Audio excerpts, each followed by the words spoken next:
মাকে হারানোর পর বোঝা যায় মায়ের কথা। যে সকালে তুমি ঘুম থেকে উঠতে মায়ের ডাক শোনার জন্য, আর সেই ডাক চিরদিনের জন্য থেমে গেছে। যে হাতে তোমার জন্য খাবার বানাতেন, ভালোবাসা দিয়ে মাথায় হাত বুলিয়ে দিতেন, আজ সেই হাত মাটি নিচে। যখন মা বেঁচে ছিলেন তুমি হয়তো বলেছ, মা আমি ব্যস্ত আছি, মা পরে কথা বলবো। কিন্তু আজ তুমি সময় পেলেও আর সেই কথা শোনানোর মানুষটি নেই। আজ তুমি চাইলে আর মাকে ফোন করে বলতে পারবে না, মা আমি পৌঁছে গেছি। আজ তুমি ঘরে ফিরলেও আর কেউ দরজায় দাঁড়িয়ে হাসি মুখে বলবে না, টেবিলে খাবার রাখা আছে, খেয়ে নিস বাবা।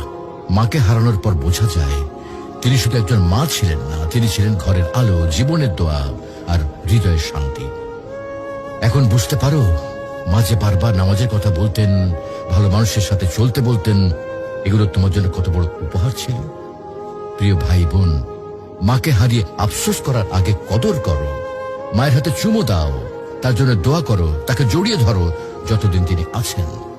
কারণ হয়তো একদিন তুমি শুধু বসে বসে কাঁদবে আর মনে পড়বে, ইস যদি মাকে আরেকবার জড়িয়ে ধরতে পারতাম।